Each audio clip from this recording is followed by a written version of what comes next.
नमस्ते dear students, welcome to all. स्वागत है आप सभी का पीटी एजुकेशन में एक बार फिर से। पीटी न्यूज़ अफेयर्स में आप सभी का हार्दिक अभिनंदन।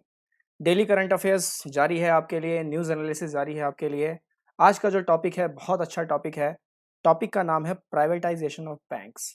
आप देख रहे हैं लगातार बैंक कर्मचारी जो है वो हड़ताल पर है। अब किसानों के बाद बैंक कर्मचारी भी हड़ताल पर आ चुके हैं। प्राइवेटाइजेशन ये जो वर्ड है, इस वर्ड को कैसे मतलब टैकल किया जाए, राइट। निजीकरण, सरकार निजीकरण करती चली जा रही है, राइट। इस पे आपका क्या मत है ये अभी हम जानेंगे। कमेंट थ्रेड में आपका पूरा पूरा स्वागत है, अच्छे से बताइएगा। पहले लेक्चर कंप्लीट कर लेते हैं, देख लेते हैं कि जो सरकार कदम उठा रही है कितना महत्वपूर्ण है और क्या इसमें एडवांटेजेस हैं, क्या इसमें डिसएडवांटेजेस हैं, क्या ज़्यादा डिसएडवांटेजेस हैं लॉन्ग रन में, क्या शॉर्ट रन में ज़्यादा डिसएडवांटेजेस हैं, किन सारे पहलू पे पूरी बातचीत हो रही है। तो ये हम आज डिस्कस करेंगे। जीएस मुख्य परीक्षा की बात करूं, मेंस के पेपर की बात करूं तो जीएस पेपर 3 और 4 दोनों से रिलेटेड है। Current events of national and international importance, Indian economy, banking sector, government policies, तो ये आज का हमारा टॉपिक है।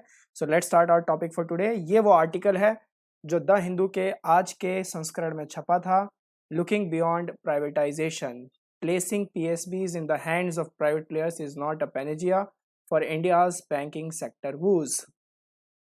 अब ऑथर ने इसमें बहुत सारी बातें लिखी हैं, इस सब का मैं आपको बताऊंगा कि ऑथर क्या क्या कहना चाह रहे हैं। एक समरी मैंने कर दी है यहाँ पर कि ऑथर का क्या मानना है इस आर्टिकल के थ्रू। पहले बिंदु में ऑथर कह रहे हैं, privatization does not bring efficiency nor it going to reduce the associated risk with it. ना तो भैया किसी तरीके की एफिशिएंसी आएगी जो तुम दावा कर रहे हो, ना ही तो कोई भी मतलब एसोसिएटेड रिस्क जैसे एनपीए, नॉन परफॉर्मिंग एसेट्स, इन सब तरीके के जो रिस्क है ना वो कम होंगे।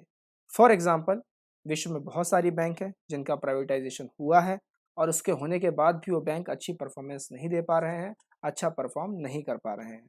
बहुत सारी प्राइवेट कॉरपोरेट एंटिटीज हैं जिनके खुद लार्ज वॉल्यूम ऑफ एनपीएज हैं, राइट। एक बड़ी सी कॉरपोरेट एंटिटी है जो खुद मतलब एक एनपीए बन चुकी है, अब आप उसी के हाथ में ही बैंक दे दोगे तो फिर तो वो और एनपीए क्रिएट करता चला जाएगा, राइट। तो जिससे क्या होगा कि ये जो प्राइवेटाइजेशन का जो कदम है ये अच्छा साबित नहीं होगा। It is consider to be a wrong move by government, ऐसा ऑथर का मानना है कि ये एक गलत कदम है सरकार की तरफ से कि बैंकिंग एसेट्स को प्राइवेट प्लेयर्स के हाथ में दे देना, पब्लिक सेक्टर बैंक्स को प्राइवेट प्लेयर्स के हाथ में दे देना। इससे क्या होगा, इससे दो चीज़ें होंगी। पहला तो एकाधिकार हो जाएगा, मोनोपोली क्रिएट हो जाएगी। जैसे आपका टेलीकॉम इंडस्ट्री में क्या हुआ, जियो की मोनोपोली हो चुकी है, राइट। मर्ज होना पड़ा ना। वी आई किससे मिलके बना है बताइए, आज का पहला सवाल। वी आई किन दो टेलीफोनिक कंपनियों से मिलके बना हुआ है, ज़रूर बताइएगा। तो पहला तो एकाधिकार हो जाएगा। दूसरी बात, कार्टेलाइजेशन होगा बैंकिंग सेक्टर में। एक बहुत ही प्यारी मूवी है स्कैम 1992, अगर आप में से कईयों ने देखी होगी, तो उसमें क्या होता है, कार्टेलाइजेशन की बात की जाती है काफ़ी ज़्यादा। कार्टेल्स क्रिएट किए जाते हैं, राइट। और अगर आपने वो मूवी देखी होगी ध्यान से, तो प्राइवेट सेक्टर जो बैंकिंग सेक्टर ही है, फाइनेंशियल मार्केट का जो प्राइवेट प्लेयर है, वो कार्टेल्स क्रिएट करता रहता है। तो ये कार्टेलाइजेशन हो जाएगी कि आप मतलब कुछ लोगों के हाथ में ही सब चीज़ें, सिस्टम घुमाने का मौका मिलता चला जाएगा। It can also lead to denial of convenient and economical banking services to the common man. और साथ ही साथ ऐसा भी हो सकता है कि आप और मेरे जैसे जो आम नागरिक हैं, उनकी जो सारी सहूलियत है, जो बैंकिंग सुविधाएं हैं, उनको भी डिनाई किया जाए। मतलब जो ज़्यादा अच्छा पे करेगा वो ज़्यादा अच्छा सर्विस लेगा। कैपिटलिस्टिक सोच, कैपिटलिस्टिक इकोनॉमी की ओर एक ये कदम। तो ये इस तरीके की बातें ऑथर ने अपनी सारी बात का निचोड़ जो है इन बिंदुओं में रख दिया है, राइट। आप इसके किस बिंदु से पूरी तरीके से सहमत है ज़रूर बताइएगा, किन बिंदुओं से आप असहमत है और क्यों असहमत है ज़रूर बताइएगा। क्या कोई ऐसा पॉइंट है जहां पर आप इन ऑथर के व्यूज़ को गलत साबित कर सकें? अगर हैं तो कमेंट थ्रेड में लिखिए, ताकि साथ ही साथ आपके मुख्य परीक्षा की भी तैयारी अच्छी और सुनिश्चित हो सके। अब कुछ हिस्टोरिकल चीज़ों पे बात करते हैं। प्री इंडिपेंडेंस एरा 1720 से 1947 की अगर हम बात करें, तो इसमें काफ़ी सारे फैक्ट्स हैं, ध्यान रखिएगा। बैंक ऑफ बॉम्बे एस्टैब्लिश हुआ 1720 में। उसके बाद बैंक ऑफ हिंदुस्तान एस्टैब्लिश हुआ 1773 में। साथ ही साथ general bank of Bihar and Bengal बना। 1806 में बैंक ऑफ बंगाल बना। 1840 में बैंक ऑफ बॉम्बे बना। 1843 में बैंक ऑफ मद्रास बना। फिर पेपर करेंसी एक्ट 1861 आया, जिसने बैंकों को ये शक्तियां दी कि वो करेंसी नोट्स छाप सके। और भारत का जो पहला बैंक था वो 1865 में आया, जिसका नाम क्या था, इलाहाबाद बैंक। उसके बाद पंजाब नेशनल बैंक स्टैब्लिश हुआ लाहौर में 1895 में, 30 साल बाद ही। फिर बैंक ऑफ इंडिया बना 1906 में, और दिसंबर 1913 तक आते आते इंडिया के पास 56 कमर्शियल बैंक्स हो चुके थे, जैसे central bank of India, bank of Baroda, Canara bank, Indian bank, bank of Mysore. इस तरीके की ये पूरी जो है कि प्री इंडिपेंडेंस एरा में ये एक हिस्टोरिकल चीज़ें रही हैं, फैक्चुअल चीज़ें रही हैं। After world war one 3 presidency banks को मर्ज किया गया और उससे क्या बना, imperial bank of India. This bank also provided the functions of central bank until the establishment of RBI in 1935 via RBI Act 1934। तो इंपीरियल बैंक ऑफ इंडिया से यानी आरबीआई के बनने से पहले वो जो शक्तियां थी फंक्शन की सेंट्रल बैंक की, वो इंपीरियल बैंक ऑफ इंडिया के पास थी, लेकिन जब आरबीआई बना तो सारी शक्तियां किसको दी गई, आरबीआई को दी गई by RBI act 1935। Initial level पे शक्तियां पूरी तरीके से कभी किसी भी संस्था को नहीं दी जाती है, कुछ ना कुछ पावर्स में का कंट्रोल रखा जाता है। तो आरबीआई के पास भी पावर्स का कंट्रोल जो था वो लैक कर रहा था। And all banks including non banking companies were governed by companies act 1913 के थ्रू ये सारी की सारी जो नॉन एनबीएफसीज हैं वो इससे गवर्न की जा रही थी। आरबीआई को पूरी की पूरी पावर मिली, जब सुपरविजन मिला, सभी बैंकिंग सिस्टम का कंट्रोल मिला, तो वो कब मिला, बैंकिंग कंपनीज एक्ट 1949। ये सब यूपीएससी की परीक्षा में पूछा जा चुका है, इसलिए ध्यान रखिएगा, कुछ भी इसमें से ऐसा नहीं है जो नहीं पूछा जा सकता। तो बैंकिंग कंपनीज एक्ट 1949 के तहत उनको सारी की सारी मतलब फुल फ्लेज पावर उनको दी गई, जिसे बाद में रीनेम किया गया बैंकिंग रेगुलेशन एक्ट 1966। राइट, 3 साल बाद फिर नेशनलाइजेशन भी हो गया था। उसके बाद पोस्ट इंडिपेंडेंस फेज में अगर हम बात करें तो पहले 20 सालों का जो फेज रहा, पहले 20 सालों का जो फेज रहा वो मैं आपको दिखा देता हूं। ये हमारा पहले 20 सालों का ये फेज रहा। अब इसमें नेशनलाइजेशन हुआ आरबीआई का, आरबीआई एक्ट 1948 के तहत। फिर imperial bank of India was the largest commercial banks but there were 5 other large banks deposit 1 million rupees. ये आप पढ़ लीजिएगा, ये सब मतलब ये सारी मतलब कुछ कुछ फैक्ट बात इसमें मैंने डाल दी है। 1947 तक आते आते 57 यानी 97 कमर्शियल बैंक्स हो चुके थे। राइट, सभी चीज़ों को मिला के टोटल 83 बैंक्स को मर्ज किया गया 1954 से 1960 के बीच में, और 1960 से 1966 के बीच में 217 बैंक्स को मर्ज किया गया। 51 से 61 जो था उसमें भारत ने बहुत सारे नॉन शेड्यूल कमर्शियल बैंक्स की जो है गिरावट देखी। राइट, इसके बीच all India rural credit service committee बनी जिसने रिकमेंड किया कि भाई इंपीरियल बैंक ऑफ इंडिया का नेशनलाइजेशन होना चाहिए, और जिसके बाद 1955 जुलाई में एसबीआई का गठन कर दिया गया। इंपीरियल बैंक ऑफ इंडिया का नाम चेंज करके क्या किया गया, state bank of India, July 1955 under the all India rural credit survey committee. ध्यान रखना है 1967 तक आते आते पॉलिसी मेकर्स के ऊपर दो बड़े बर्डन थे। पहला कि कुछ बिजनेस फैमिली सारे के सारे बैंक डिपॉजिट को अपने हाथ में मैनेज कर रहे थे through the ownership of bank. दूसरा, एग्रीकल्चर अभी भी जो था वो नेग्लेक्ट था, और उस वक्त लड़ाई भी चल रही थी। ध्यान रखिएगा, हम 1900 अगर बात करें तो 62 और 1965 ये दो वॉर हम देख चुके थे। तो बहुत ज़्यादा जो है मतलब एक आप कह सकते हैं कि करेंसी क्रंच था सिस्टम के अंदर में, एग्रीकल्चर को बूस्ट करने की बहुत ज़्यादा ज़रूरत थी। और after ship to mouth policy, ship to mouth policy क्या है ज़रूर बताइएगा।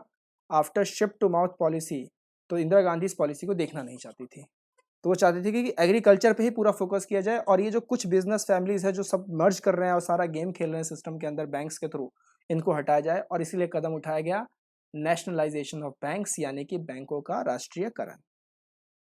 उसके बाद नेशनलाइजेशन हुआ 1967 से लेकर 1991 तक ये प्रोसेस चला। फिर बैंकिंग कंपनीज एक्ट 1949 जिसको बैंकिंग रेगुलेशन एक्ट 1949 किया गया, ये सारी बातें हुई, और उसके बाद 14 बैंकों का जो है नेशनलाइजेशन किया गया 1969 में, बाद में 6 बैंक 1980 में और नेशनलाइज किए गए। In the early years of nationalisation government used lead bank scheme LBS, ध्यान रखना है, lead bank scheme to expand branch network, की आपको जगह जगह अपने ब्रांचेस खोलने ही खोलने हैं। 1977 में के बाद गवर्नमेंट ने एक ब्रांच लाइसेंस पॉलिसी भी बनाई। इस पॉलिसी के तहत 1990 ग्रामीण क्षेत्रों में ग्रामीण ब्रांचेस खोले गए बैंक के, जो कि टोटल बैंक का 58% क्रिएट कर रही थी। Finally nationalisation of banks give depositors a certain degree of confidence in security of banking deposits, जो अब जो वो सिक्योरिटी है वो हिलती दिखाई दे रही है। दैट्स वाई अब आप कनेक्ट कर सकते हैं कि क्यों ये लोग सारे के सारे बैंकिंग कर्मचारी के हैं वो प्रोटेस्ट पर बैठे हुए हैं। This fact help shift household savings from physical to financial sector. As income rose, saving rose as well as this resulted in the rise of household savings as proportion to the GDP। तो जैसे जैसे आपकी income बढ़ती है आप अपनी saving भी बढ़ाने लग जाते हैं, और जीडीपी की वो परसेंटेज भी बढ़ती है। तो 1970 जहां 3% पे था, 1980 तक आते आते लगभग लगभग 6% के आसपास पहुंचा, और 1990 में तो 8.1% के आसपास पहुंच गया था। तो ये सारी जो है चीज़ें हुई हैं सोशल कंट्रोल नेशनलाइजेशन 1967 से लेके 1991 के फेज में। अब गवर्नमेंट जो कदम उठा रही है कि इसको प्राइवेटाइज कर रही है, क्यों कर रही है? गवर्नमेंट का कहना है, अभी तो हमने ऑथर का पक्ष सुन लिया ना कि ऑथर क्या कहना चाह रहे थे, अब थोड़ा गवर्नमेंट का पक्ष भी सुनना चाहिए। तो गवर्नमेंट का कहना है, सरकार का कहना है कि इससे एफिशिएंसी सुधरेगी, काफ़ी सारे बैंक्स में काम बहुत ढिलाई से चल रहा है, उसकी एफिशिएंसी को तेज करने की ज़रूरत है क्योंकि सब कुछ डिजिटल पैरामीटर पे जा रहा है। अगर ग्लोबल लेवल से आज आपको कम्पीट करना है तो आपके अंदर एक ही चीज़ होनी चाहिए, स्पीड ज़्यादा होनी चाहिए। वैसे एक बहुत अच्छे फिलोसोफर थे ऑस्कर वाइल्ड, उनका एक बहुत ही प्यारा सा कोट था, कोट बहुत ही सिंपल था कि direction is always greater than speed. लगता है शायद सरकार ये बात भूल गई है, direction is always greater than speed. दूसरा, सरकार कह रही है कि saving of tax payers money, कि टैक्स पेयर्स का जो पैसा है वो बचेगा इससे, फ्लेक्सिबिलिटी इंक्रीज होगी, सर्विस क्वालिटी इंप्रूव होगी for those who are capable. ये ध्यान रखना है, for those who are capable, जो कैपेबल नहीं है उनको सर्विस ही नहीं मिलेगी। इंक्रीज्ड इनोवेशन, बिल्कुल सही बात है। कैपिटलिस्टिक इकोनॉमी की तो सबसे बड़ी एडवांटेज ही यही है कि आप कैपिटलिस्ट इकोनॉमी में इनोवेशन को बहुत ज़्यादा बूस्ट कर सकते हो। ये सबसे प्लस पॉइंट है कैपिटलिस्टिक इकोनॉमी का। इम्प्रूव्ड मेंटेनेंस, मेंटेनेंस को आप इम्प्रूव कर सकते हो। अब जो गवर्नमेंट के लिए सुझाव है वो ये है कि गवर्नमेंट जो भी सारे इनिशिएटिव्स ले रही है पीएसबी को मजबूत करने के लिए, तो सही से ले, ढंग से ले, विद रिक्वायर्ड कैपिटल और ह्यूमन रिसोर्सेज के साथ लें। साथ ही साथ कुछ मेजर्स रखें कि अगर आप कॉर्पोरेट को ये सारी चीज़ें दे भी रहे हैं तो उस पे कुछ बड़े-बड़े जो है स्ट्रॉन्ग रिकवरी लॉज बनाए जाएँ। इंसॉल्वेंसी एंड बैंक्रप्सी कोड को जो है ज़्यादा एफिशिएंट किया जाए और जो भी कानून आप बनाएँ उसमें आप एक अकाउंटेबिलिटी ज़रूर रखें। ये बैंक्स के जो बड़े-बड़े जो अधिकारी हैं और जो आला दर्जे के जो अफ़सर हैं उनकी अकाउंटेबिलिटी होनी बहुत ज़्यादा ज़रूरी है, राइट? तो इस चीज़ पर जो है मतलब कुछ सुझाव हैं जो कि ऑथर ने दिए हैं अपने इस आर्टिकल में। आई होप आपको ये आज का जो सेशन है अच्छा लगा होगा। काफ़ी सारी बातें हमने आज जानी, राइट? काफ़ी कुछ हमने फैक्ट पढ़ा। अच्छे से नोट्स बनाइएगा, बढ़िया से लिखिएगा, कुछ ना कुछ आपको इससे ज़रूर मिलेगा, राइट? 4 फैंटास्टिक कोर्स आ चुके हैं। कौन-कौन से हैं सर? पहला है इकोनॉमी क्रैकर, दूसरा है पावर 10, तीसरा है सीए बूस्टर प्रीमियम 1, चौथा है इंग्लिश क्रैकर। कहीं भी आपको डाउट हो, कहीं भी दिक्कत हो, इंग्लिश में अगर आप कमज़ोर हैं, करंट अफेयर्स, समसामयिकी की घटनाओं को कैसे रखना है ध्यान में, पावर ऑफ 10 एडिटोरियल्स को कैसे पढ़ा जाए, कैसे नोट्स बनाया जाए, और अगर इकोनॉमी में अगर आपको बेसिक प्रॉब्लम है तो 4 फैंटास्टिक कोर्स आपका वेट कर रहे हैं। अगले महीने 8 तारीख से फिर दोबारा लॉट बन रहा है। आइए करके दिखाएंगे वाली स्पिरिट के साथ अपने आप को एनरोल कीजिए। साथ ही साथ पीटी के सब्सक्रिप्शन कोर्सेज ऑन है, यूट्यूब पे भी और साइट पर भी। 1 महीने के लिए यूट्यूब पर, साइट पे 6 महीने के लिए। तो खुद को आइए और एनरोल कीजिए। बेहतरीन कंटेंट यहाँ पे चल रहा है, बेहतरीन पढ़ाई हो रही है। करंट अफेयर्स की क्लासिक जीके कंपाइलेशन भी आपका इंतजार कर रही है। फटाफट लिंक पे जाकर डाउनलोड कीजिए और पढ़ना शुरू कीजिए। हम इसी तरीके से मिलते रहेंगे, बढ़ते रहेंगे एक दूसरे के साथ। आपका लव और सपोर्ट ही अगर बना रहा तो मैं और बेहतरीन बेहतरीन सेशन आपके लिए बना पाऊंगा। टिल देन टेक केयर, नमस्ते, जय हिंद।